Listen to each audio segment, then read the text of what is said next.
Srila Gurudev ki jai. Hari Naam Sankirtan ki.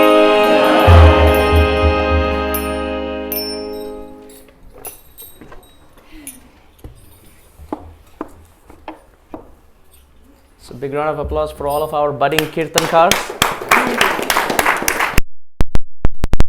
All the response, wonderful.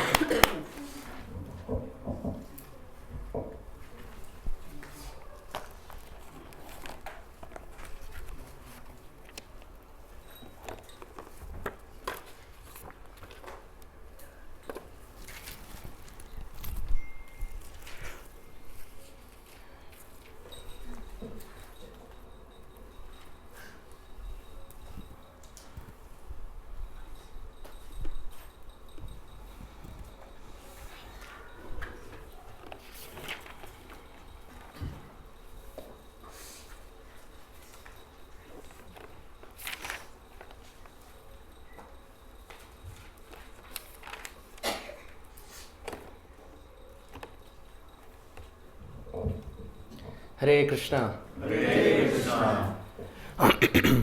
So let us start with our Mangalacharan prayers and then we'll get going. Om Namo Bhagavate Vasudevaya. Om Namo Bhagavate Vasudevaya. Om Namo Bhagavate Vasudevaya. Om Namo Bhagavate Vasudevaya. Om Namo Bhagavate Vasudevaya. Om Ajnanatimidandhasya Jnananjanashalakaya Chakshurunmilitam Yena Tasmai Shri Gurave Namaha Shri Chaitanya Manobhishtham Sthapitam Yena Bhutale Swayam Rupa Kada Mahyam Dadati Swapadantikam Jaya Shri Krishna Chaitanya Prabhu Nityananda Shri Advaita Gadadhara Shrivasadi Gaura Bhakta Vrinda Hare Krishna Hare Krishna Krishna Krishna Hare Hare Hare Rama Hare Rama Rama Rama Hare Hare.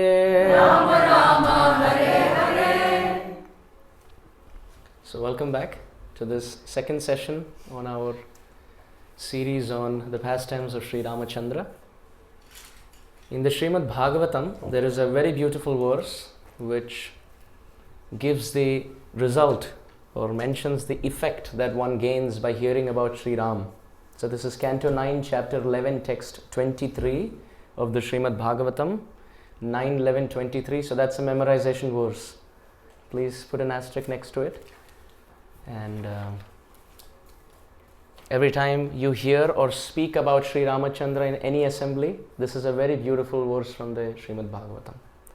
Purusho Ramacharitam Shravanaihi Upadharayan Anrusham Saparo Rajan Karma Bandhai Vimuchyate Purusho Ramacharitam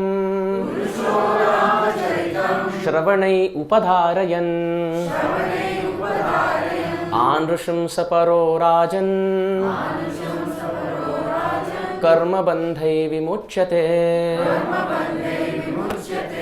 So very beautiful verse.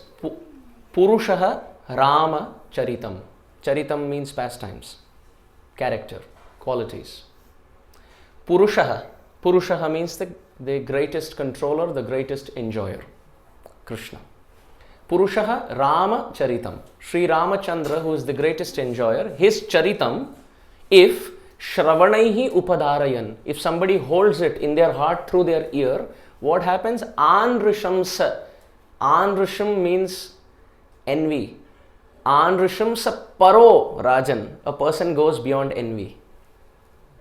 And karma bandaihi vimuchyate. One stays in this world but doesn't get influenced or caught in any karma. Just like if a person gets into a jail, all the rules of the jail hold on to him. However, if the jailer enters the jail, he's inside the jail, but the rules don't hold true for him. Because he's in the jail, but he is jivan muktahasa uchyate. He is liberated while being in a bondage.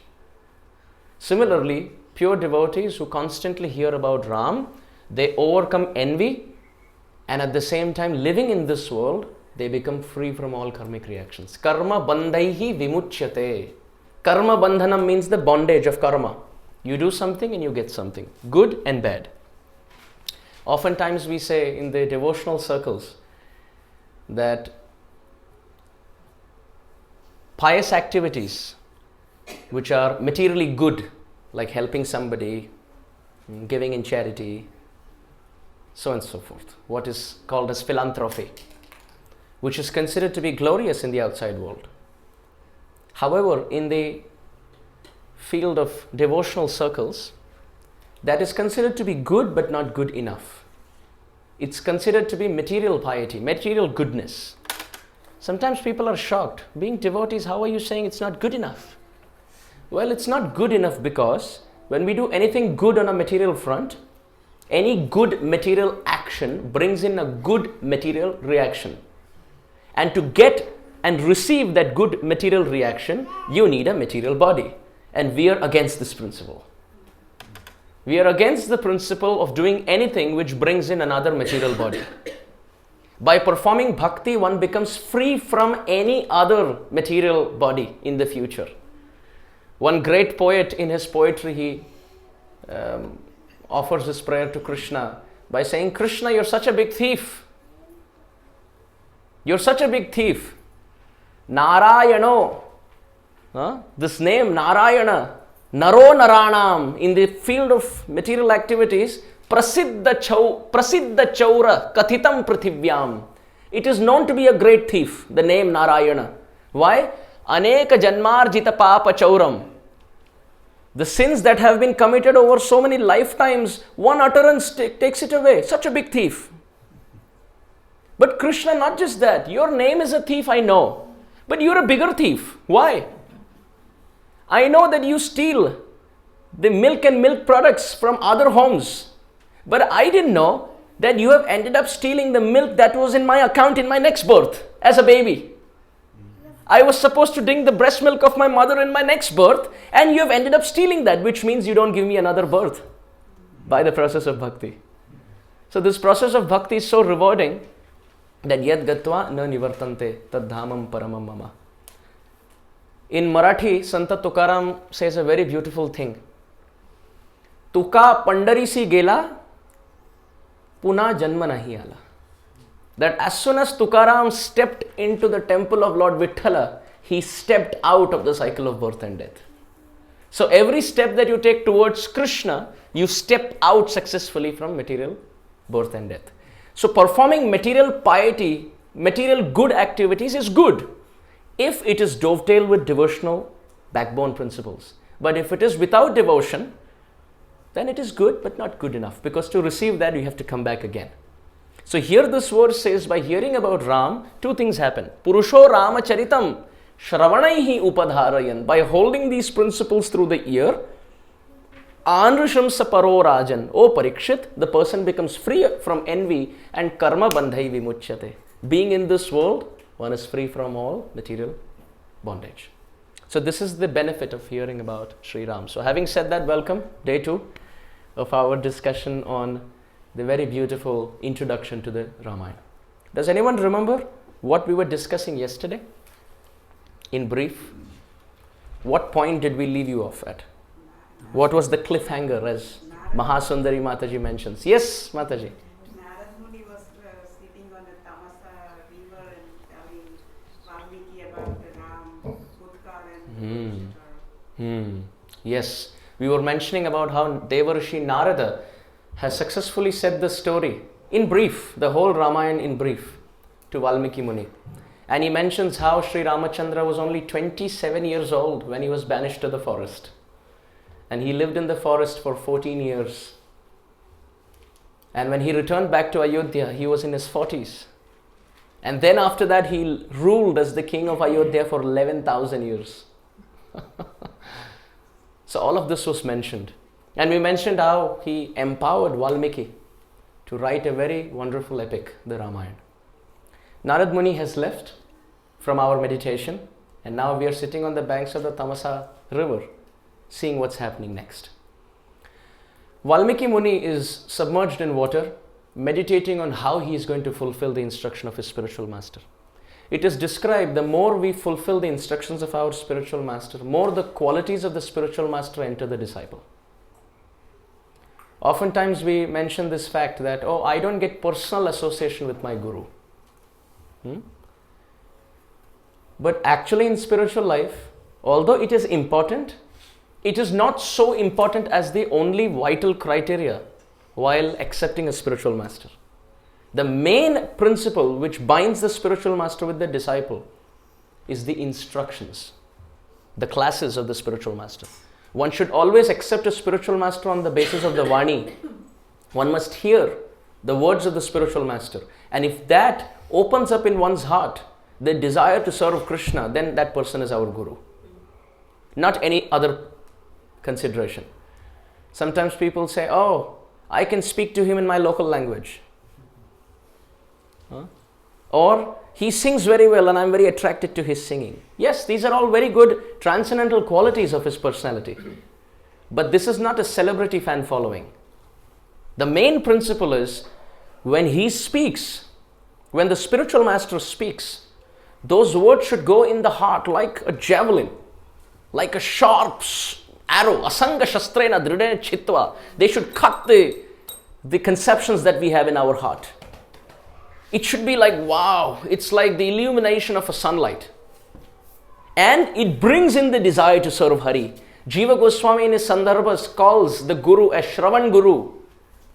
We should hear the spiritual master through the ear and then accept. Shravan Guru. And by hearing his Hari Katha, what develops in the heart is called as Krishna Seva Vasana. Vasana means desire. Krishna Seva means service to Sri Krishna. If by hearing the spiritual master, we are only entertained, but the desire to serve Sri Krishna is not rising, that is not first class. That is not first class. The desire to serve Hari should burn in the heart. Oh, what am I doing in this birth? I am supposed to be on the tip of my toenail serving Hari. This desire must come. And Guru is supposed to invoke that spirit in the disciple. Therefore, he is called Guru. According to Sanskrit Vyakarana, you have two kinds of syllables. You have the short vowels and the short consonants.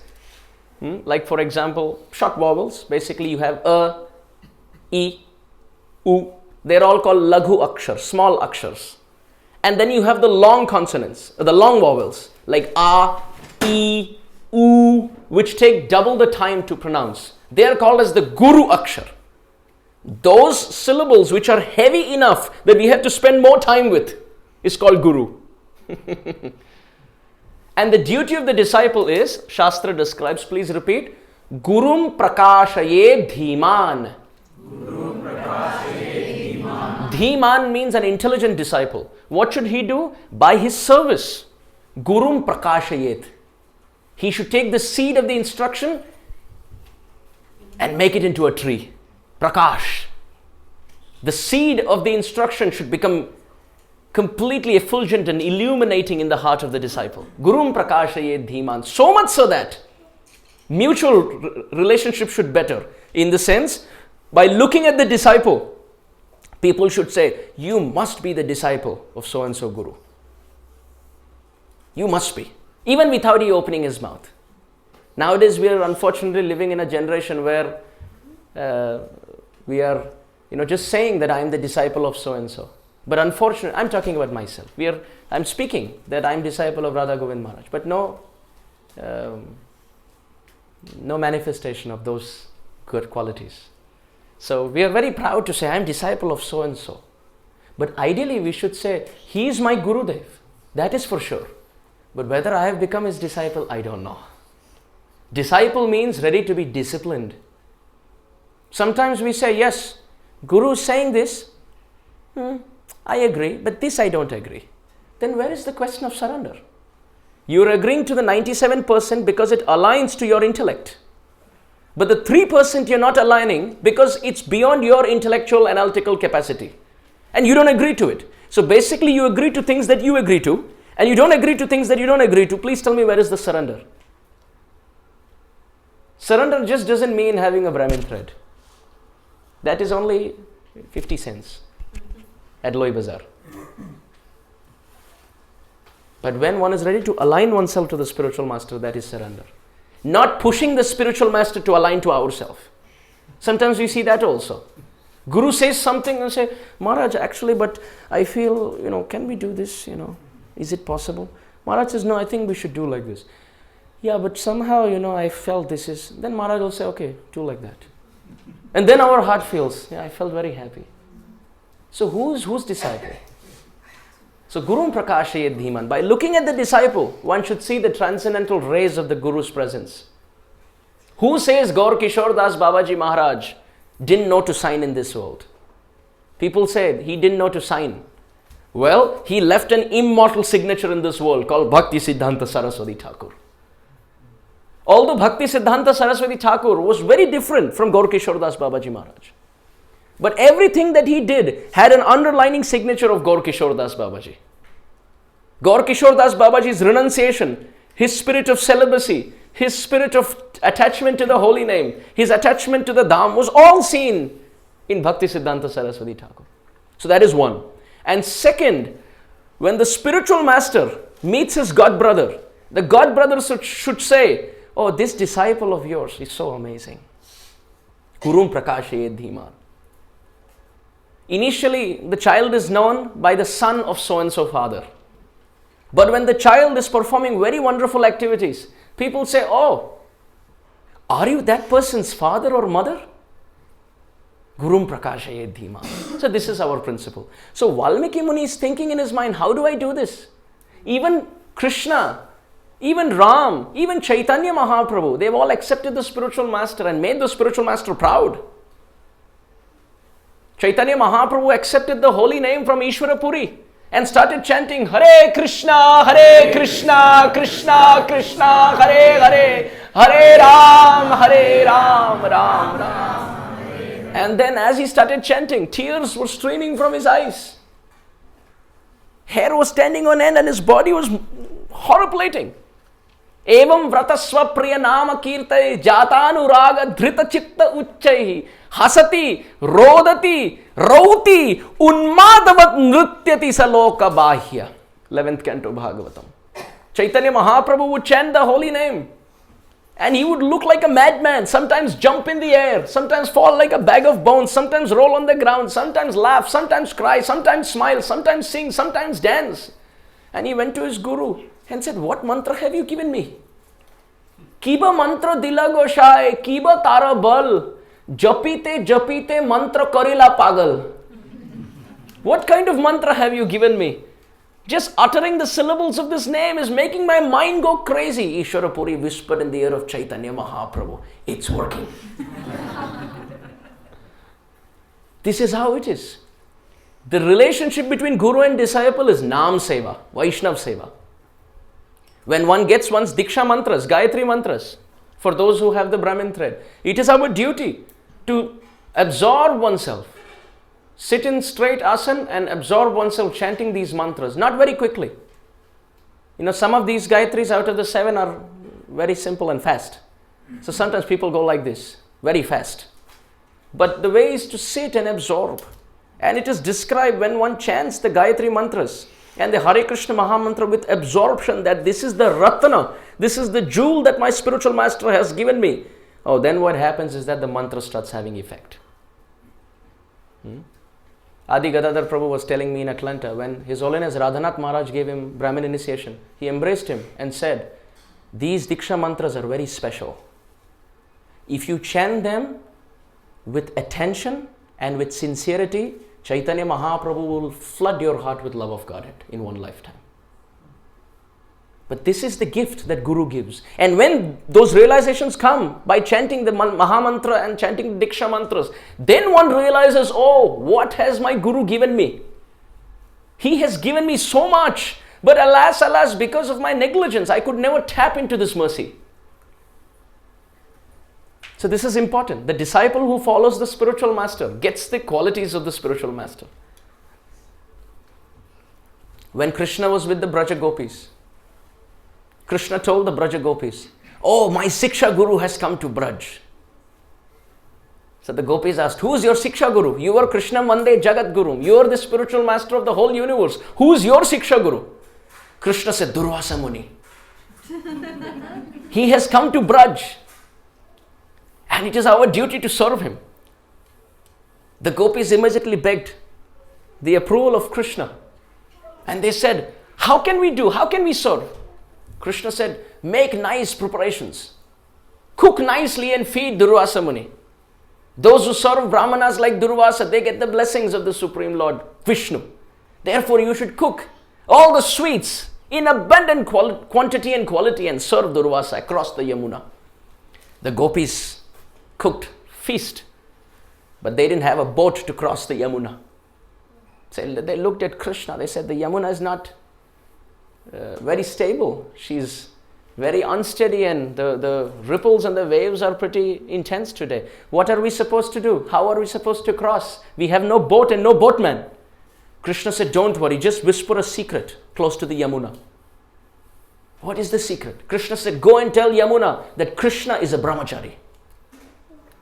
And if Krishna is a pure brahmachari, Naishtik brahmachari, then you should give way. The Gopis laughed. They said, you are with us. What kind of brahmachari is that? Krishna said, do you want to cross the Yamuna or no? Then follow my instruction.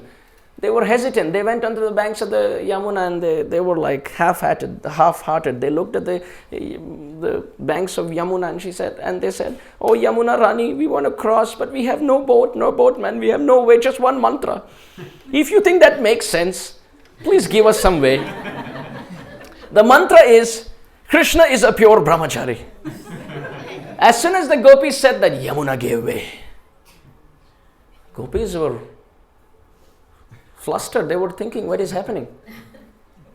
How can Krishna be brahmachari? He is always with us. The Braja Gopis, the pure devotees of Krishna. But anyway, now our duty is not to ponder on that. Our duty is to serve Durvasa. They walked, as Yamuna Devi gave way, they walked across the Yamuna. They went to Durvasa Muni. They offered obeisances and served. And Durvasa kept eating with both hands. He broke all etiquette. In Vedic tradition, you're supposed to eat with the right hand. He ate with both hands, without achman, nothing. He was just eating one after another. And he finished. And he said, I'm very happy with all of you. The Gopis said, can we ask for a boon? He said, ask for anything and I will fulfill. The Gopis said, please give us the boon that we will have unalloyed, uninterrupted, unmotivated devotional service at the lotus feet of Sri Hari, Sri Krishna. Durvasa Muni said, Tathastu. Then they turned towards the Yamuna. They looked at Durvasa Muni and they said, how do we cross the Yamuna? Durvasa Muni said, how did you come this way? He said, Krishna gave us a mantra. Durvasa said, what is the mantra? He said, Krishna said, he is a brahmachari. Durvasa laughed. He is the spiritual master. He said, that's a very wonderful mantra. And Yamuna gave way? He said, yes, Yamuna gave way. Okay. Gopi said, now we need a mantra from you. If you give us a mantra, then Yamuna will give way. Durvasa said, okay. The mantra is, go and tell Yamuna that Durvasa is so austere in his eating that all that he has is wheatgrass juice. Durva means sweetgrass and asa means to accept the essence. Durvasa. So go and tell Yamuna that today Durvasa has not eaten anything except 3 drops of wheatgrass juice. The Gopis are thinking, like Guru, like disciple. Both liars.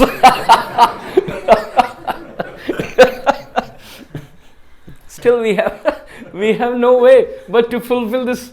So they went close to the Yamuna. They said, oh Yamuna Rani, You are the only one who can understand our problem. We are in a big predicament. We want to cross, but we have only one mantra. If you think that makes any sense, please let us go through. The mantra is, today Durvasa has not eaten anything except for 3 drops of Durva Asa. As soon as Yamuna heard this, she gave way. Gopi said, not just the disciple is a liar, the guru is a liar, even Yamuna is a liar. What is happening? Like guru, like disciple, like guru. There's a problem everywhere. Even he's Krishna and this is Krishna. All like-minded. Then they crossed over and they came to Krishna. Krishna said, did you serve? I said, yes. Did you get a boon? Yes. Oh, how did you come back? The gopis, with a confused, frowned face, they looked at Krishna and said, we don't understand what's happening. Krishna said, sit, I will explain. He said, Durvasa, what he said is true. Why? At his level of spiritual realization, he has controlled his senses to such an extent, whether it is the whole mountain of sweets that you gave him, or it's just 3 drops of Durva Asa grass, wheat grass juice, he is equally satisfied. He has no problem. He has completely become so selfless in service that to say that Durvasa has eaten something is false. Why has he accepted? He has accepted because all of this is Krishna Prasad. So he has accepted the remnants in devotion, but he has not eaten it out of his own uncontrolled tongue. Sense. So what he said is true. Gopi said that we still can reconcile. But now please explain your mantra. Krishna smiled and he said, the gopis of Vrindavan are manifesting from the body of Radharani. They are all Kaya Vyuha expansions, those which come from the body of Radharani. And Radharani appears from the heart of Sri Krishna. Radha and Krishna are completely non-different. So when Krishna is interacting with the gopis in the Rasalila, Shukdev Goswami says, it was like Krishnasya Arbhakam Adbhutam. It is like a baby child interacting with his own reflections in glass. The baby looks at his own reflection and in excitement, oh, this looks like me. Oh, this also looks like me. Oh, this also looks like me. Chakravarti Pad says, similarly, as a baby smiles and dances and jumps and sings, that's how Krishna was jumping and dancing, looking at the beauty of his own energies manifesting outside and being more beautiful than him. So when a person is interacting with himself, isn't he a brahmachari? So the point I'm making is, when a disciple as glorious as Krishna also serves a spiritual master as glorious as Durvasa, the qualities of the spiritual master are taken into the character of the disciple. But please understand, this is just an example. Don't extrapolate unnecessary purports and explanation out of this pastime. So at this point, Valmiki Muni is thinking, how will I, Gurum Prakashayet Dhiman, this instruction of Narada Muni, how will I fulfill? As he comes out of the Tamasa Nadi, as he's meditating in deep contemplative mood, he looks at a pair of cranes. They are called as Krauncha Pakshi, a specific species of the crane family, also called as Baka in Sanskrit. Krauncha is the detailed name for that subspecies, but crane in the total species called Baka, like Bakasur. And he looks at these 2 cranes, a male bird and a female bird, and both of them are enjoying union in romantic love. Valmiki Muni is thinking, the nature of material world. This is something that is common in all species of life. Whether it's the ants on the floor, the birds in the air, the fish of the ocean, demigods in the heavenly planet, or human beings.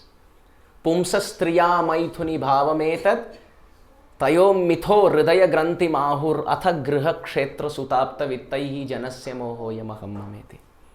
This mutual attraction of male and female, or in this generation male and male and female,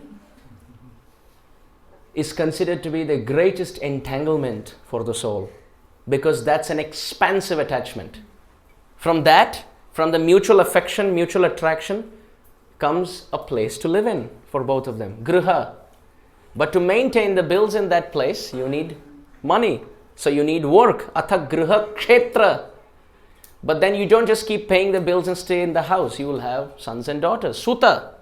As a result, both families have come together, kids are born, so relatives come, apta. And to maintain all of this, we need more money, vitta.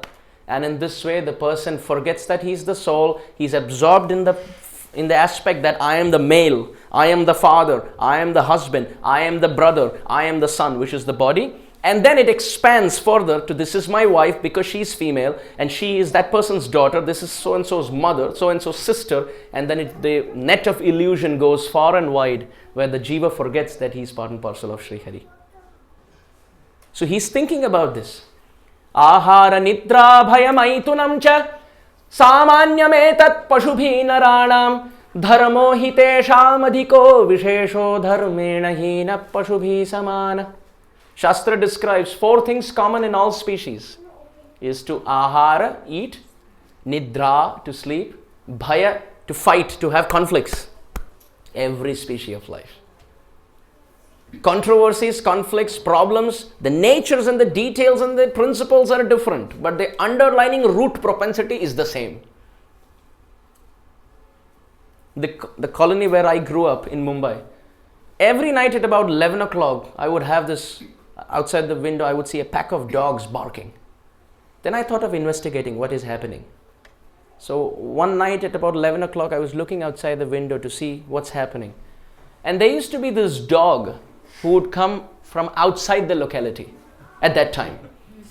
And that used to be like an alarm for all the dogs in the community. Trespassers will be prosecuted. The outside guy has come in and they would all come in, team up to say, this is not your locality, this is my locality, get out. And that guy would try again and again. It happened for a week. And I would see, poor guy, he's not learning his mistake, just like I'm not learning mine. But the biggest mistake is these dogs think this lane, this street belongs to them, and who gave it to them? If you actually think about it. Just self-proclaimed. I'm like, I stay close to this trash can, dumpster, so this is mine. That's how it works in India. If you say this in America, it's a legal offense to say that a dog can stay next to a dumpster. It's a big thing. So the point is to fight, to eat, to sleep, and to mate, samanyametat pashubhi naranam, is common in all species of life. However, what segregates and differentiates man from other species is dharmo hitesham adhiko vishesho, is dharma, Krishna bhakti, without which dharmena hina pashubhi samana. One is a two-legged animal, dvipada pashu. Also the Shastra says, sahitya sangeeta kala vihinaha sakshat pashu puchha vishanahinaha trinam na khadan napi jivamanam tadbhagadeyam paramam pashunam.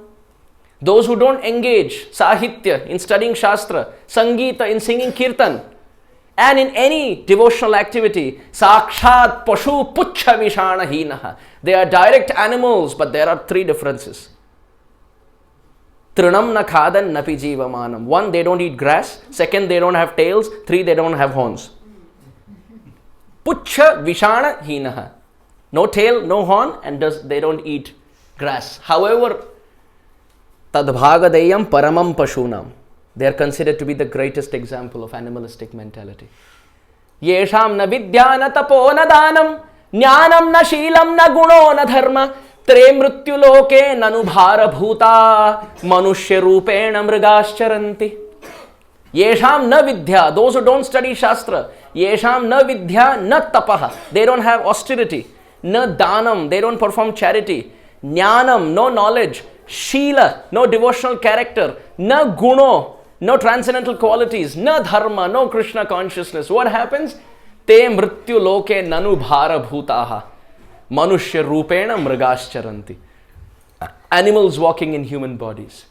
So as Valmiki Muni looks at these 2 birds mating, he's thinking about all this, and before he could react, a hunter shoots a very sharp arrow which goes through the body of the male crane. And he drops from the branch down to the floor in a pool of blood. And he's literally crying in pain. And the female crane is shell shocked. She's realizing what's happening. It was the most intimate moment with my beloved male crane, and no time, he's down. He's almost dying. What can I do? Valmiki Muni looks at this and his heart melts in compassion. One great devotee of Ram, he writes that pure devotees are considered to be as follows. Their description is given as if their hearts are made out of butter. What happens when you heat butter? It melts. He says their hearts are very soft. So the example of butter is given often. However, it's an incorrect example. Why? Because when you heat butter, it melts. There's a reaction to it. However, when you heat up a pure devotee, he doesn't respond. But if you heat up somebody else, his heart melts. Understand? So those who say that the heart of the pure devotee is like butter, yes, soft as butter, but it's not perfect, because when you heat butter, it melts. So if you try to provoke a pure devotee and he gets agitated, then how is that butter? Instead, if you agitate somebody else, he gets provoked. But if you agitate him, he's calm. Samoham sarva bhuteshu. He is eco. So Valmiki Muni is thinking, what is this? How dare? Who is this hunter? How dare he get into this very wonderful, happy family and shoot them down in no time? And he curses. In very wonderful, beautiful Sanskrit poetry, he curses. Manishada pratishtham tu anagham shashvatam samaha yad krauncha mithunadekam avadhi kama mohitaha. Without any calculation, these 4 lines come out of his mouth.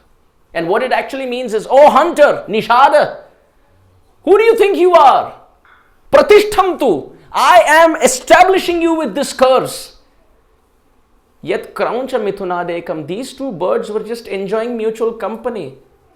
And in no time, you were the cause of their pain. Kama mohitaha, they were actually completely illusioned with lust and you destroyed them.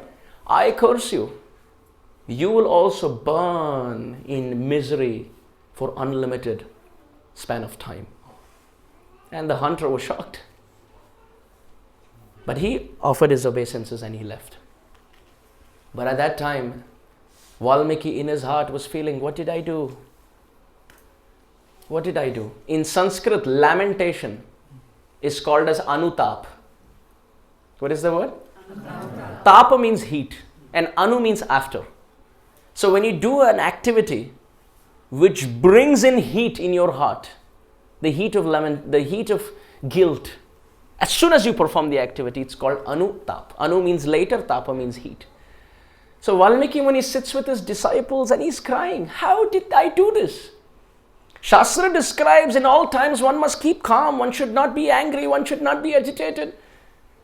Krodhat bhavati sammohat smriti vibramaha smriti bramsha buddhi nashat pranashyati. As soon as one gets angry, one is walking towards devastation. As they say, anger is one letter short of the word danger. They say a matchstick has no intelligence because it has a head which flares up. You see a matchstick? They say a matchstick has no intelligence because it has a head which flares up in one spark. Krishna also says there are 3 gates to hell: lust, anger and greed. And one should therefore give up these 3 gates, these 3 vices. So Valmiki Muni is thinking, how did I do this? How did I curse? At that time, Brahma appears. And the disciples of Valmiki Muni are on their knees thinking the creator of the universe, Brahma, is coming on a swan. Please note, it's very poetic because swan and crane are considered to be enemies. So they know there's something very good because with the death of the crane, the swan carrier has come. So there is something very auspicious. Shastra describes Mata Shatru Pita Vairi Yena Balo Na Patitaha Na Shobhate Sabha Madhye Hamsa Madhye Bako Yatha. Mata Shatru, that mother is an enemy and Pita Vairi, that father is an enemy. Yena balo na patitaha. Those who have not given Krishna consciousness to their child. Why? Na shobhate sabha madhye. When they enter an assembly of intelligent devotees, they look like Hansa madhye bakoyata. In an assembly of swans, a crane has entered. So therefore, understanding that the crane has died and the swan carrier is bringing Brahma, the disciples of Valmiki understand. Everything is under control. Brahma appears, they all offer their obeisances. And Brahma calms Valmiki Muni down with words of solace. He says, oh Valmiki, don't worry. It's not your nature to curse.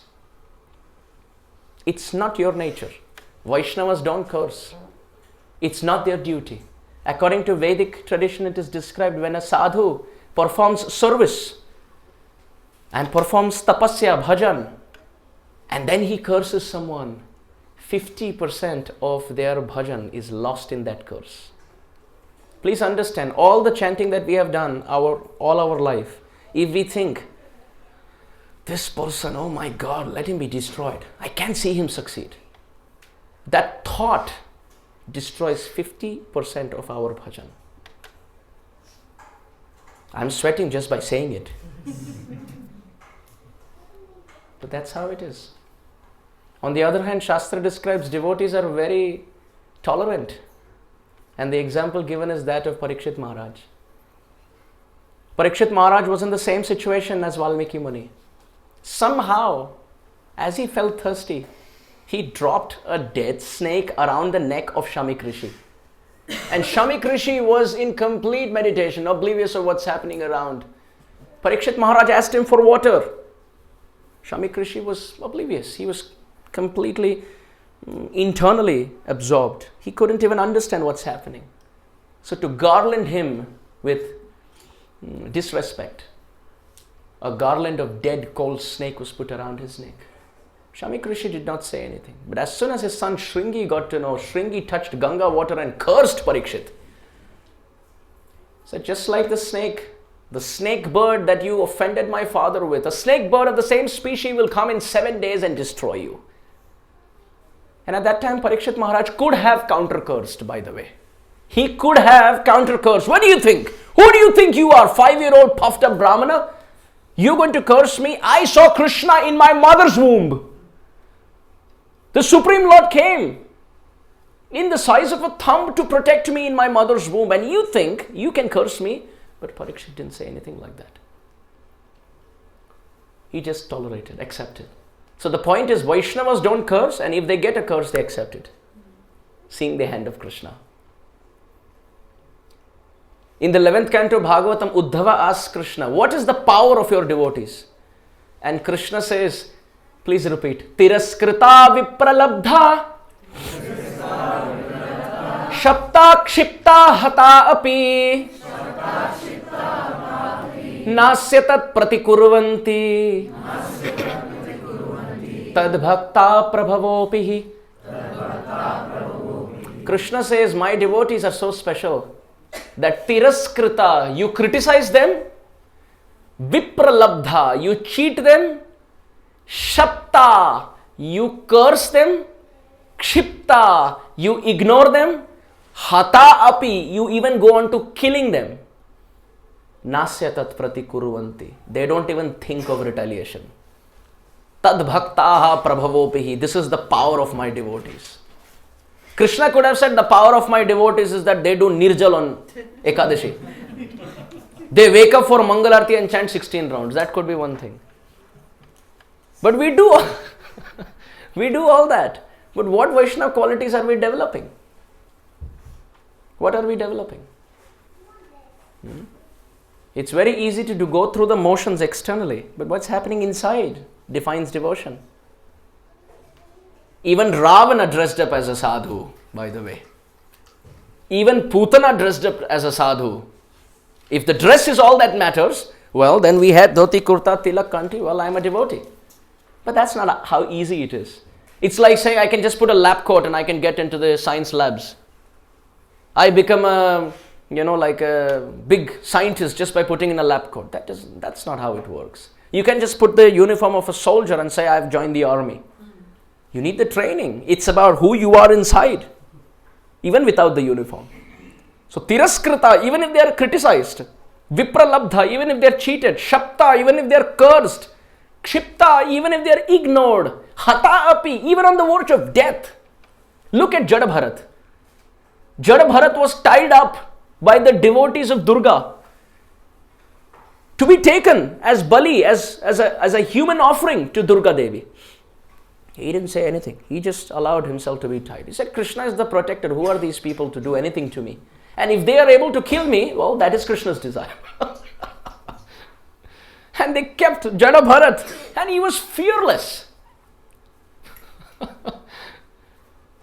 They kept him in front of Durga, and almost about to chop him, Durga Devi appeared from the deity and with that same axe killed her own devotees and let Jada Bharat free.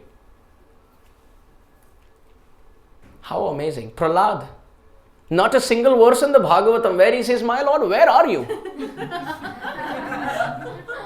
They are boiling me in oil, throwing me out of a cliff, putting me in a pit of poisonous snakes at the feet of mighty elephants, administering poison, throwing me in fire. They are doing all this, attacking with deadly weapons. Are you there? Is Stephen Hawking right?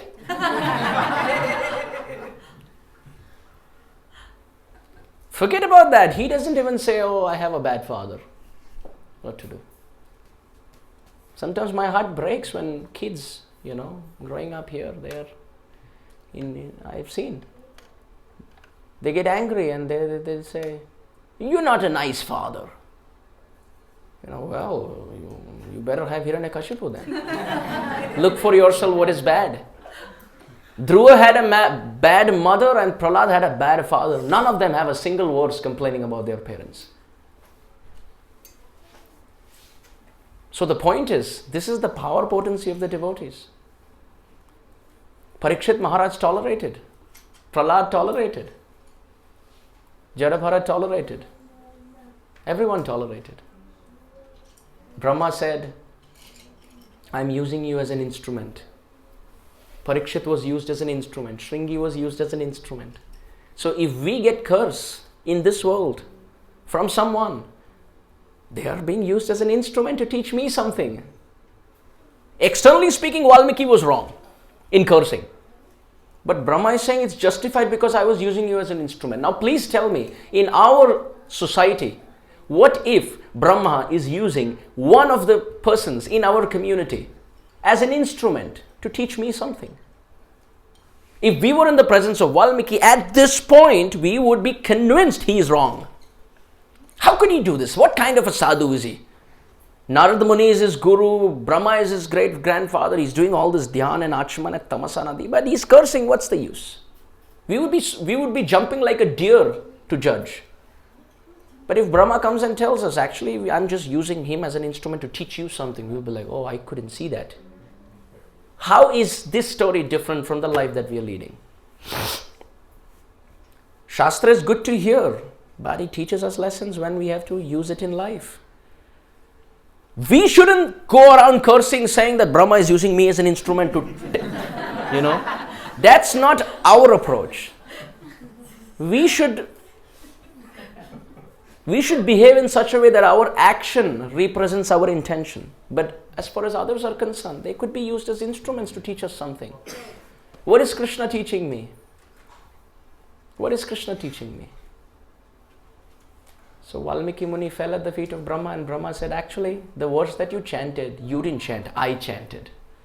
You're wondering, how did you come up with this poetic Sanskrit composition? You didn't, I did. And I'm using you as an instrument to teach you. This is the meter, the Anushtup Chanda, 8 syllables on each line, 4 such lines every verse, is the meter in which you have to compose your Shastra. I'm teaching you. So be completely relaxed and start writing. Valmiki Muni asked Brahma, how will I even know what to write? Brahma touched the head of Valmiki Muni and he said, you don't worry. I will empower you. All of this knowledge will be revealed in your heart. Great souls, when they write in Shastra, it is revelation seen in the heart. It's called it's like a television. How did Sanjaya, sitting in the court of Dhritarashtra Maharaj, see what was happening on the battlefield of Kurukshetra. Vyasa Prasadat Shrutavan, by the mercy of his guru, he had distance, transcendental vision beyond distance. And similarly, Brahma blessed Valmiki Muni, all the pastimes of Ram, every fine detail, every pastime, every small, minute principle that has to be explained will be revealed in your heart. Don't think they are the superimpositions of your mind. I will be giving them to you in your heart, and you just take it. This is how Shastra is written. Even the Bhagavatam starts with Tene Brahma Hridaya Adi Kavaye Muhyanti Yatsurayaha. That in the heart of Brahma, the Supreme Lord gave transcendental knowledge. So it comes in Divya Gyan Hridaya Prakashita. You see? Divya Gyan, transcendental knowledge is revealed in the heart. Realizations come up. So Valmiki agreed. And he said, I need your blessings for this endeavor. And Brahma said, as long as the mountains prevail on earth, as long as the oceans prevail on earth, Valmiki's Ramayana will prevail for that long. You just write and I will help you. So Valmiki Muni sits on the banks of Tamasa Nadi offering obeisances to Brahma. Brahma leaves on his swan carrier. He does Achaman and sits in Dhyan. And as he sits in Dhyan, all the pastimes start getting revealed in his heart. He composes unlimited beautiful verses. All the pastimes, one after another, in poetic form, start coming up in his consciousness. And it's like a flow, one scene after another. And after the whole Ramayana has been conceived in his heart, he thinks. Traditionally, with time, you see, people take knowledge from one generation to another through the ear. It's called a Shruti Dhara. Somebody who can hear and remember is called as a Shruti Dhara. Shruti means to hear and Dhara means to hold. Smriti means to remember. So the Shastras are called as Shrutis and Smritis. Those which are heard and remembered with time, generation. However, Vyasadeva understood, Valmiki Muni understood, although this is Treta Yuga and people have very wonderful intellect, it is better to document it in writing. Better to document in some way. There must be some writing or reading, some form. So how do I do it? Just like Vyasadeva, when he was composing the Srimad Bhagavatam, he understood that this needs to be in a written form, and Lord Ganesha breaks his tusk to write Shastra. Similarly, Valmiki Muni decides that I am going to do it. Recently in my travel, I happened to be in one place for prasad. And that Mataji I asked that Mataji, how did you become a devotee? So she was telling her story. She said, my husband actually made me a devotee. He was a devotee, he preached to me, etc., etc. And then she said, oh, ours was a love marriage. So everything that he said, I accepted. And at that time, he was very romantic. So I didn't dig further, I just let go with that. I was thinking, only as much as she reveals, I should hear. So then she said that he would sing songs also for me. He would say, oh, you are as fragrant as the Gandha flower. He would again and again say, Gandha Sugandha, Gandha Sugandha, Gandha Sugandha. And I was very happy. Later when I became a devotee, I understood he was saying Manda Sumanda, Manda Sumanda, Manda Sumanda. After I became a devotee, I got to know he was describing me to be dull-headed according to the symptoms of Kali Yuga. Prayen alpayusha sabhya kalau asmin yuge jana manda sumanda matayor manda bhagya rupadrita. Then I asked, what did you do once you realized? She said, too late, I already became a devotee by then. So by his romantic trick, I thought it was Gandha Sugandha, Gandha Sugandha. Then I realized it was Manda Sumanda, Manda Sumanda. In Kali, people are dull-headed and they forget. And so then I said, but you remember all this? So you are not Manda Sumanda. She said, yeah, but of course my husband thinks I'm Manda Sumanda. By then the husband came. Then the conversation got a little more interesting. I will not tell you now what happened. But it was very interesting. I got to learn newer verses of the Bhagavatam after. Interesting commentaries to the Bhagavatam. So we know with time, memory is so short term that we forget. If we pick on someone and say, what did you eat yesterday morning for breakfast? We don't remember. Now everyone's thinking.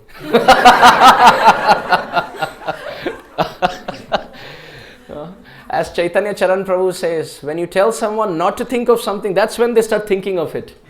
He says, if I tell someone don't think of a pink monkey, that's when you actually think of a pink monkey. Till now in your life, you never thought of a pink monkey.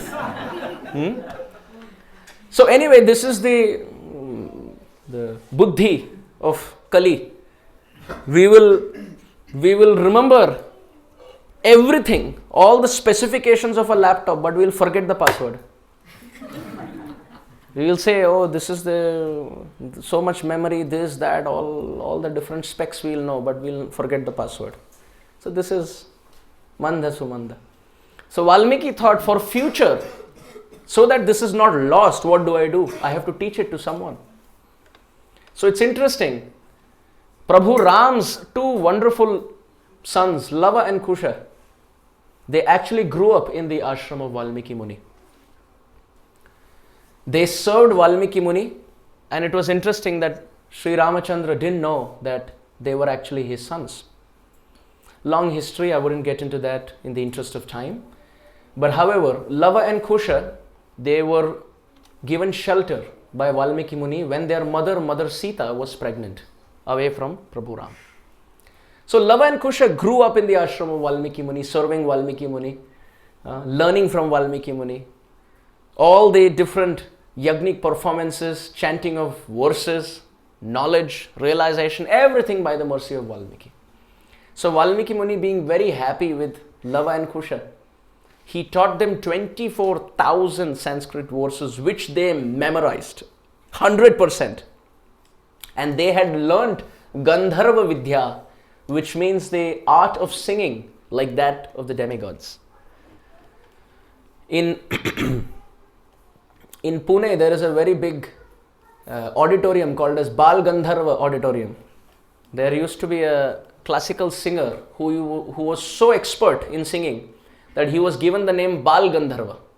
At the age of 10, he was singing such amazing compositions in classical music that it would surprise the genius who used to be present in the audience also. So he was given the title Bal Gandharva. So the point is, Gandharvas are those who are expert in singing, and Apsaras are those who are expert in dancing.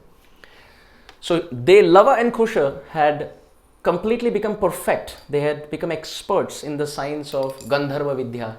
So they had the memory, they had the knowledge to break down the Sanskrit and understand what it meant, and they had the throat of a Gandharva to sing and express. Valmiki Muni blessed them and told them that my wish is that you sing this Ramayana of 24,000 verses wherever you go.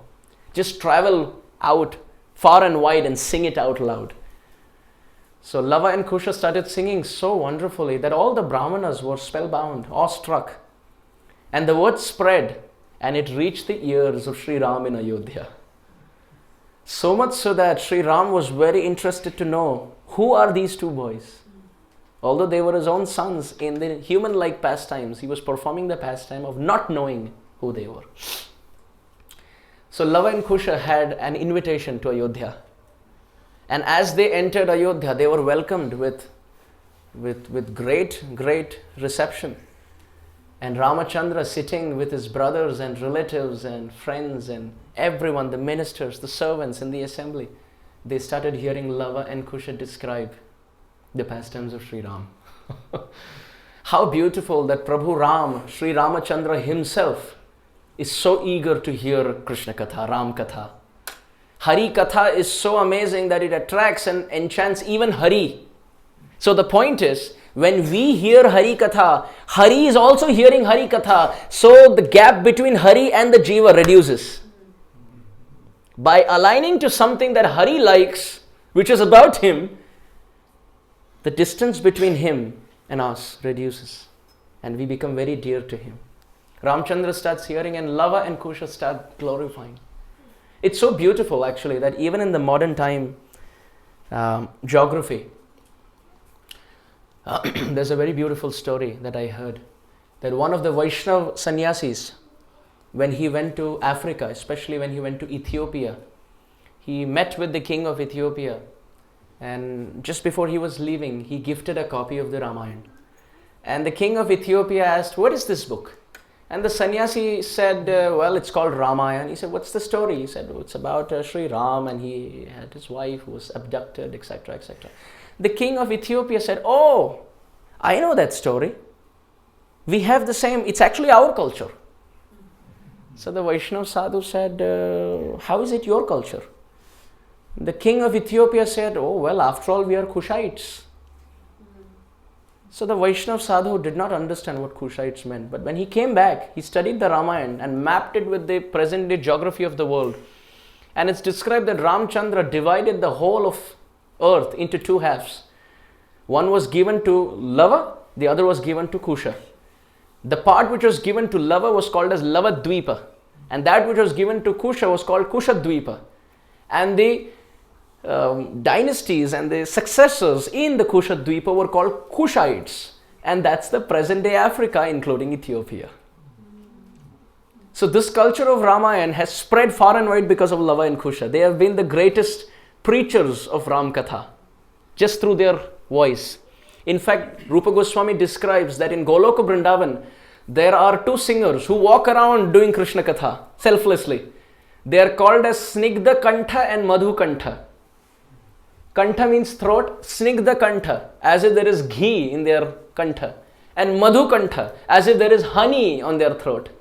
Very sweet singing. It was Snigdha Kantha and Madhu Kantha who got cursed, and they became Manigriva and Nalakuvera. Later, when they were delivered by Damodar, Damodar asked, "What benediction do you want?" And Manigriva and Nalakuvera said, please repeat, Vani Gunanukathane Shravanau Kathayam Hastau Chakarma Sumanas Tava Padayornaha Smrityam Shirastava Nivasa Jagat Praname Drishte Satam Darshane Astu Bhavattanunam. Please put an asterisk. This is a memorization homework. I am going to ask tomorrow. I can ask anybody. Canto 10, Chapter 10. You know I'm not going to ask. I'm just saying that. I just want to act as if I'm a very strict person, but I'm not. Canto 10, Chapter 10, Text 38. 10:10:38. Vani gunanukathane shravanau kathayam hastau chakarma sumanastava padayornaha smrityam shiras jagat nivasa jagat praname drishte satam darshane astu bhavattanunam. Manigriva and Nalakuvera pray to Damodar.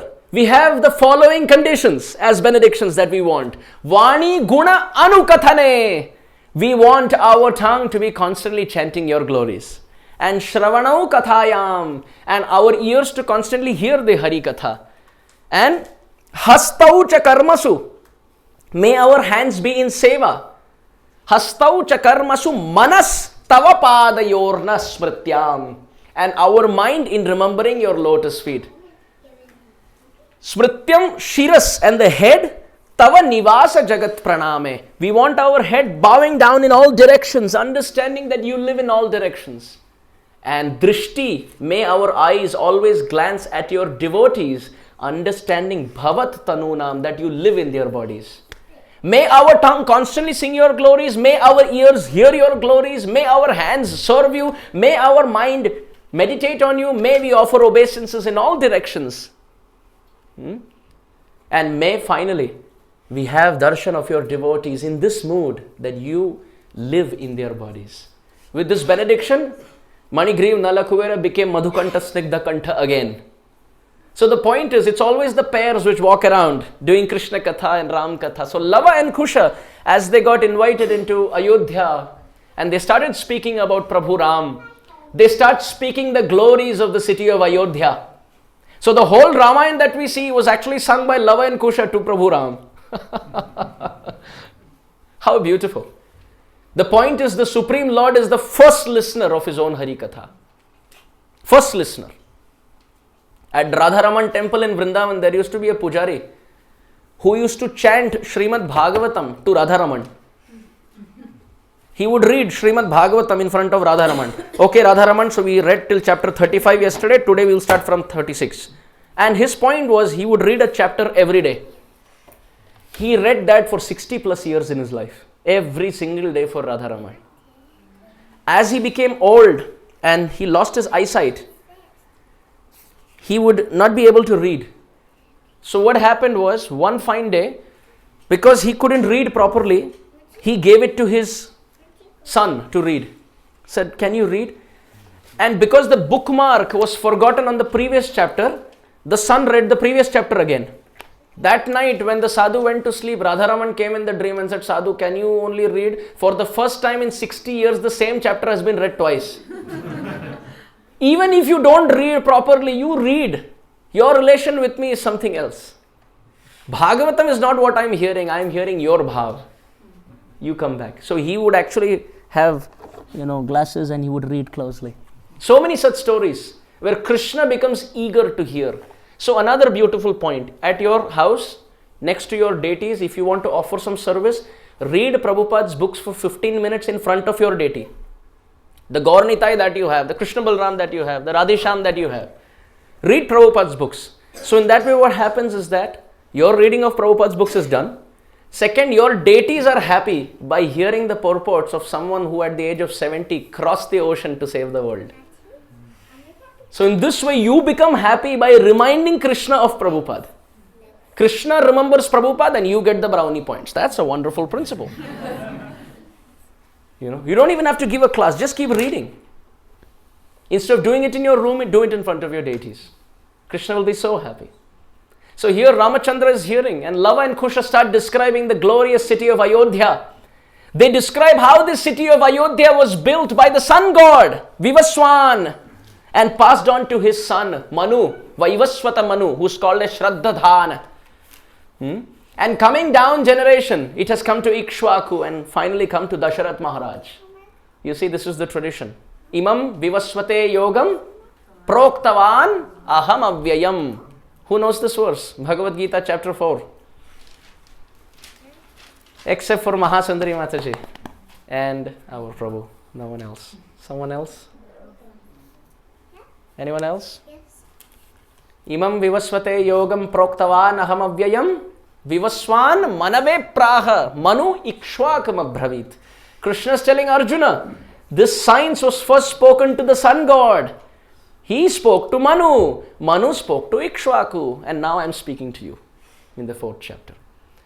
So the point is, Lava and Kusha speak about the whole family dynasty. And they come to the point how in the Surya Vansha family, the greatest ray of the sun is Dasharat Maharaj. However, Dasharat Maharaj had everything in his kingdom. Everything was perfect. But the only problem is at the age of 60,000 years, his age was 60,000 at that time. At the age of 60,000 years old, he didn't have a son. Dasharat Maharaj was depressed and disappointed. What's going to happen to this Ayodhya? Actually, the word Ayodhya is very interesting. The word Yuddha means fight. And Ayodhya means that city whom you cannot defeat in a fight. So beautiful. But do you know why? That I will tell you in the last minute of the class. So hold on. You have to remind me as to why Ayodhya is Ayodhya. Okay? So that's the ball is in your court to remind me. So they speak about Ayodhya. And they mention how Dasharat Maharaj at the age of 60,000 had everything except sons. And he was very disappointed. Putra hinam griham shunyam. As the Shastra describes. Dasharat Maharaj's house was completely vacant without a future heir to the throne. Dasharat Maharaj decided, I am going to perform an Ashwamedha Yajna, a horse sacrifice, and a Putra Kameshti Yajna, a sacrifice which will invoke a son. Not just a son, a Putra. In English, every male child who is born is called a son, S-O-N. But in Sanskrit, it's not like that. If the son is very dear to your heart, he is called as a Atmaja. But if he is very spiritually advanced, then he is called Putra. Why? Because there is a group of hell which is called as Pum. And Tra means to liberate. Even if the father and the grandfather accidentally slip down to the hellish conditions called as Pum, then he who can liberate that person from Pum is Pumtra, Putra.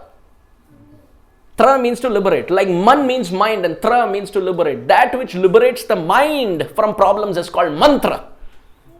So Putra means that son who's so spiritually elevated that he can pull the father and the grandfather from hell by the power of his meditation.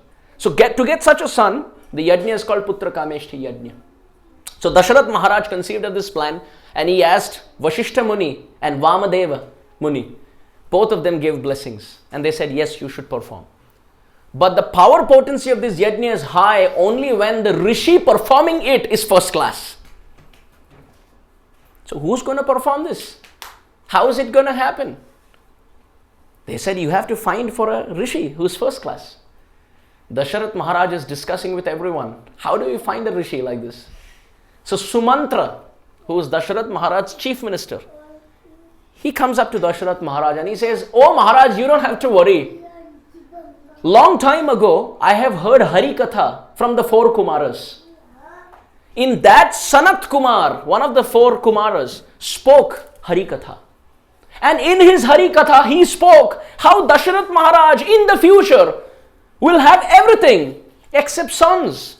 And he will perform an Ashwamedha Yajna and a Putra Kameshti Yajna, and the Supreme Lord will appear to him in 4 features as Ram, Lakshman, Bharat and Shatrughna. I have heard this, Sumantra says. I have heard this from the lips of Sanat Kumar, who's one of the 4 Kumaras. Oh Dasharath Maharaj, you don't have to worry. So Dasharath Maharaj asked Sumantra, so if you heard this from Sanat Kumar may have also mentioned about a rishi who is supposed to perform the yajna. Sumantra said, yes, he did mention. And he mentioned about a certain rishi. Dasharath Maharaj said, please reveal the whole story. I want to hear every fine detail. Sumantra continued. Sumantra said, the glories of a sage by the name Rishyashringa. Now Rishyashringa was a very interesting sadhu. Is everyone in the story or you're confused? You sure? Yes. I'm going to test. Now there's pin drop silence. Just to quickly recap, just so that we are not lost, where did we start from? We spoke about Valmiki Muni at Tamasa. We spoke about Brahma benedicting him after the curse. Empowering Lava and Kusha. Lava and Kusha walking around speaking Ram Katha. Getting invite into Ayodhya. Speaking in the presence of Ram. There Lava and Kusha glorify Ayodhya. They speak about Dasharath Maharaj. So whatever is being spoken now, Lava and Kusha are speaking. They speak about Dasharath Maharaj's anxiety. Dasharath Maharaj, having everything except sons, deciding to perform a Putra Kameshti Yajna in search of a son, in want of a son, and blessings from Vashishta and Vamadev. But to get a rishi is tough. At that time, Sumantra, the chief minister, stands up and he says, I have heard Hari Katha from Sanat Kumar, one of the 4 Kumaras, who mentioned that you will have it successfully. And this is how he mentions. So is this clear? Yes. Now everyone on the same page? Yes. Thank you. So then, he speaks about a rishi called Rishyashringa. Now Rishyashringa was a very interesting sadhu. His father kept him in the forest, never introduced him to anyone. Because his fear was, if my son Rishyashringa sees a Mataji, he will lose spiritual focus. Because he will get married and he will get distracted and forget it. I don't want my son to be like that. I want my son to be a Urdhvareta, a very celibate, strong Naishtik Brahmachari. So he kept him in the forest and didn't let him meet anyone except male sadhus. So that nice, good impressions of spiritual advancement are given in the heart. Rishyashringa lived all his life like this. But it was interesting that at that time, there was a king by the name Maharaj Romapad. Now Maharaj Romapad, in his kingdom, there was drought. And there was no water absolutely. And he asked the sages, how do I get rain in my kingdom? So the sages in Maharaj Romapad's kingdom said, you have to bring a celibate, Naishtik, powerful sage into your kingdom. As soon as he steps into your kingdom, there will be rain. Maharaj Romapad said, who can I find like that? And they suggested Rishishringa in the forest. Now it's interesting that Maharaj Romapad had a daughter by the name Shanta. This was actually Dasharath Maharaj's daughter. But Dasharath Maharaj's daughter, he very lovingly gave to Maharaj Romapad to take care. Because Maharaj Romapad and Maharaj Dasharatha were best of friends. So Maharaj Romapad, he wanted to ask, how do I invite Rishishringa into my kingdom so that it starts raining? The sages said it's not easy. His father is very strict. He's protected him, safeguarded him from meeting anyone except those whom his father believes in. So how do I do this? Maharaj Romapad made some plan. He collected a few very beautiful, wonderful, attractive girls in his kingdom and said, please go into the forest and perform bhajan, go. But the plan was to allure and get him into the kingdom. So they went into the forest and they made a hut very close to Rishishringa's hut. So now you know where Bollywood gets all its ideas from. So made a hut very close. So Rishishringa would come out, and one fine day he saw these Matajis, girls, so to speak, very young. And he had never seen this species. Because in the forest he had only met male. He had never seen a Mataji. Like His Holiness Radhanath Maharaj says, when he lived 8 years on top of the mountain in New Vrindavan, for 8 years he never saw a Mataji. And he said, I lived like that as a brahmachari. So some grihastha asked Maharaj, how did you keep your brahmacharya? Didn't you ever feel like what we feel, like to see a Mataji or, to interact? Maharaj said, no, but however, I had association of 2 Matajis. He said, who? He said, cows and Tulsi. He said, but for 8 years I never saw. But when after 8 years I got down from the mountain and I saw Matajis, and then it hit me, oh, for 8 years I have never thought of a lady in this world. So, these stories are not fictitious. There are great personalities of that caliber even on this planet at the moment. So Rishishringa, as he saw these Matajis, he was thinking, who are they? And there were some, Paurusha Vikar, so to speak, some male transformations in his body, and he was feeling a little excited. Somehow those Matajis came to him for taking blessings and serving him very humbly, very sincerely. And then in no time, they got some sweets. He got some fruits for them. They got some sweets for him. And they ate the fruits that he gave, and he ate the sweets that they gave. And he had never tasted sweets because he had never got out of a forest. So he was thinking this is just another form of fruit. He said, where do you get this? They said, actually, we get it in our ashram. So he went to their ashram in the forest. They said, but actually, this is just an insignificant byproduct of what we have there. This is something very insignificant. If you want to taste something sweeter, then you should come to our actual house.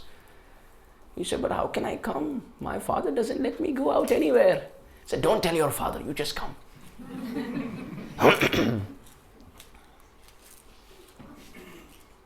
Don't worry, this is not like a mother-in-law, daughter-in-law story.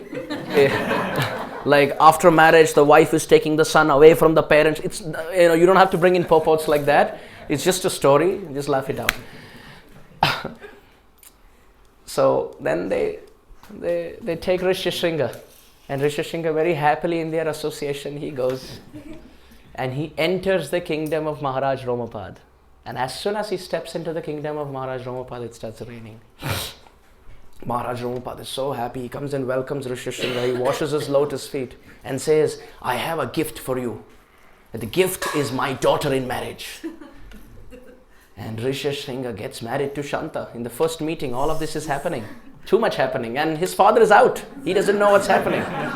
He's going to have a shock of his life when he returns. You know, it's like the story of a spiritual master who told his disciple to study the Gita.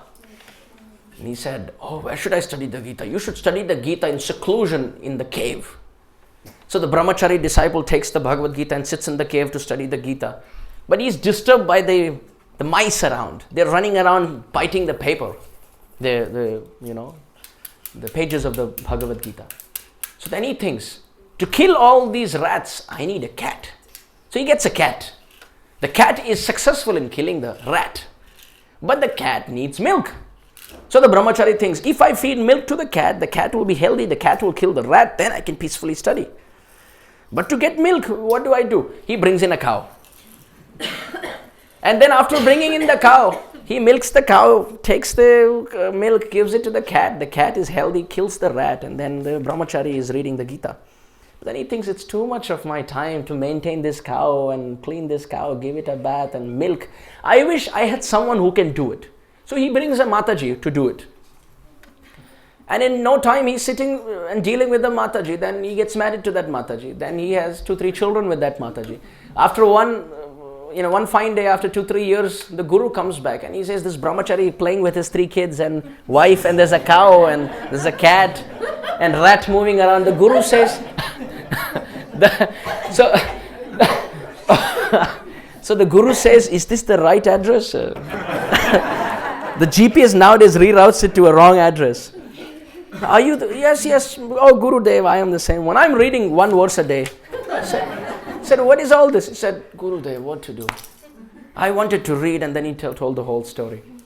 So similarly now for Rishyashringa, he just stepped out and now he got married to Shanta.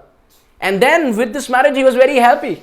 So he asked Maharaj Romapad, the father of Shanta, you ask for a boon and I'll give you. You made me happy. Maharaj Romapad asked for the benediction. Just give me the benediction that you can protect me from your father's anger. So Rishyashringa says, you don't worry, I will bless you with that. Everything is fine. So this story, Dasharath Maharaj is hearing from Sumantra, who has heard it from Sanat Kumar. And then Sanat Kumar has said in that story, to this Rishyashringa, Dasharath Maharaj should go and beg to become the priest for the Putra Kameshti Yajna. So Dasharath Maharaj, in so much happiness, he goes to Maharaj Romapad's kingdom. Maharaj Romapad welcomes Dasharath Maharaj, so much happiness going on. Dasharath Maharaj lives for a few days, requests Maharaj Romapad, can I have Rishyashringa? He accepts Rishyashringa, brings him to Ayodhya. Ayodhya, he's welcomed. Almost a mini city is formed just for his welcome. Rishyashringa is welcomed into Ayodhya, and Ashwamedha Yajna is to be performed. Before that, a horse is let out, and the horse can run into any kingdom. Whichever kingdom the horse gets into, that king must surrender to this king or must have a fight. So Maharaj Dasharath's kingdom, horse walks around in all directions, and after 1 year comes back to Ayodhya victorious. No king has challenged. So now he is capable enough of performing the Ashwamedha Yajna. He performs the horse sacrifice. He performs a Putra Kameshti Yajna. Very wonderful Yajna he performs.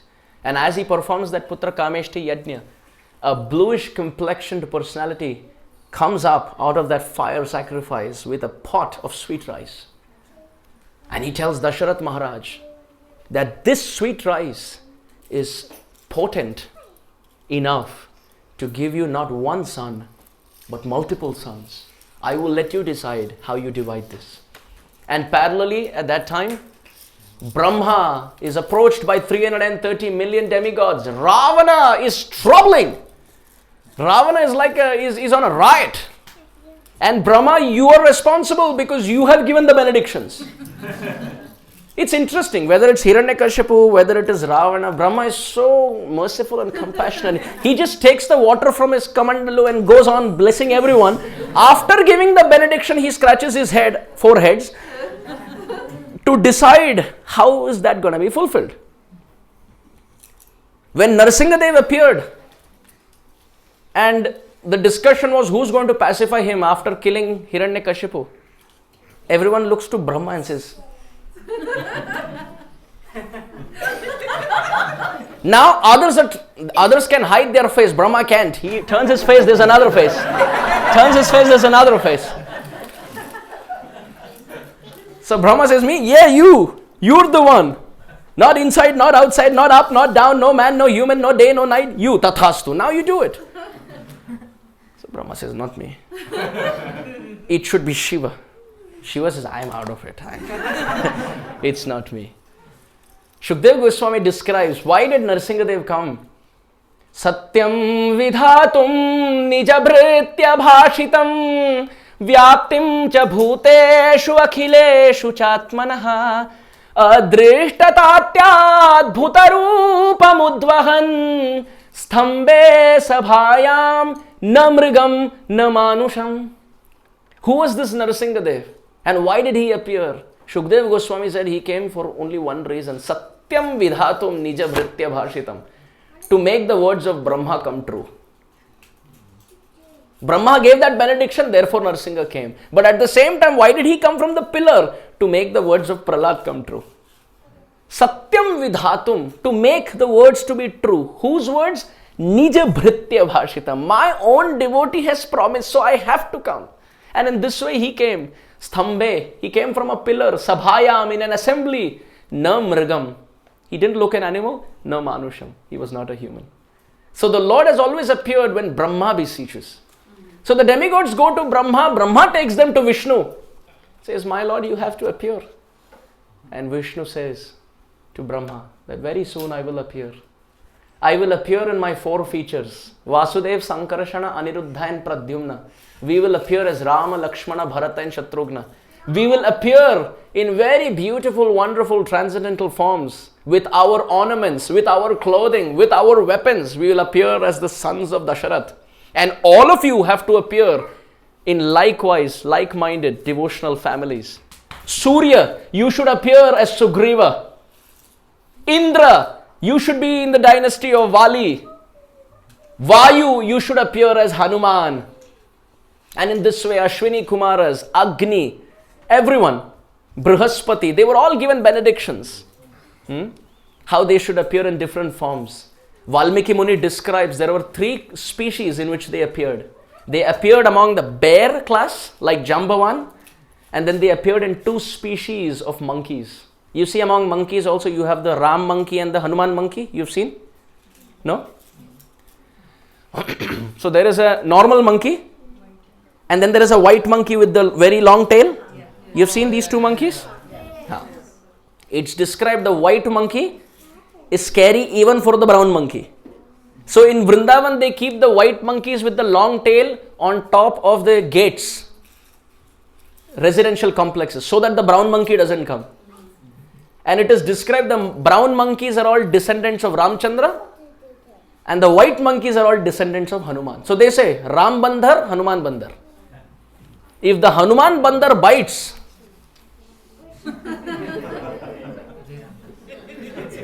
जय राम जी की.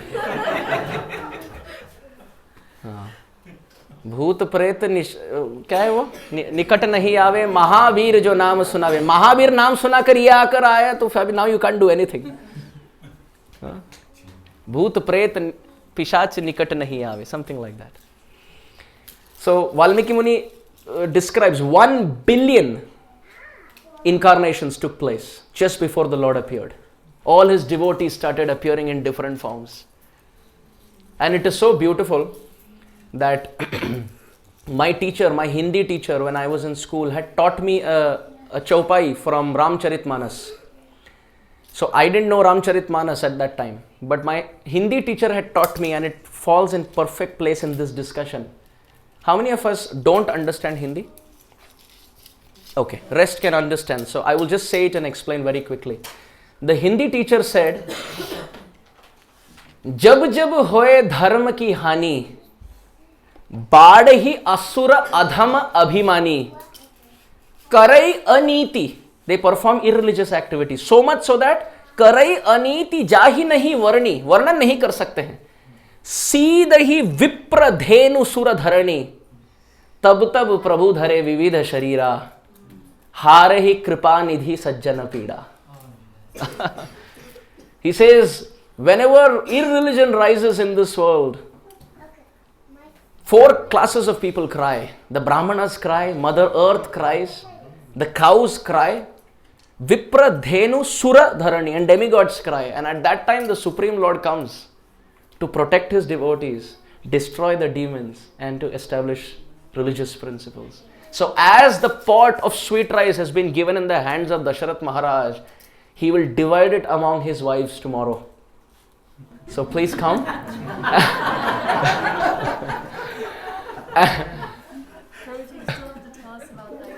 What's that? You still have to tell us about Ayodhya. Ah, see, good girl. I have to describe you. What's that? Sidahi Vipra, Brahmanas.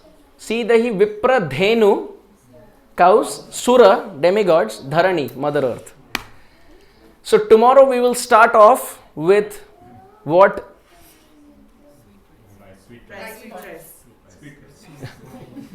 Before the sweet rice, we will. Ayodhya. 10:38. What's that? 10:38. I didn't understand. 10:38. Okay, 38. So yeah, we will, as Ram Vijay Prabhu has instructed, that's how it's supposed to be now. I didn't have that in plan, so whatever anger you have, please vent it on him. So tomorrow we will have 3 agendas to start with. We have the Canto 10, Chapter 10, Text 38. Second, we have to discuss about Ayodhya. You remember I had to tell you some things.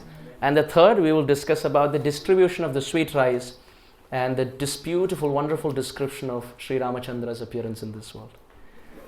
Maryada Purushottam Ramachandra Bhagavan ki Jai. Please repeat.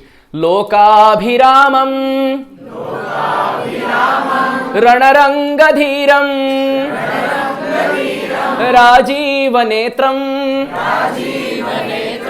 Raghuvamshanatham Karunyarupam Karunakarantam Shri Ramachandram Sharanam Prapadhye. So this is from the Rama Raksha Stotra, preparing protection armor for all of us. Srila Prabhupada ki Gaur Premanande Hari.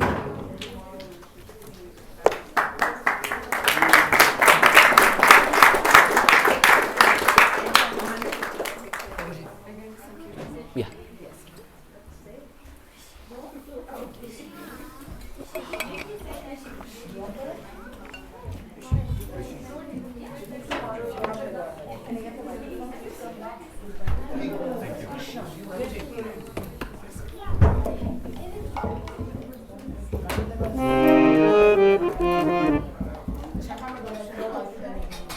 Just me. Okay.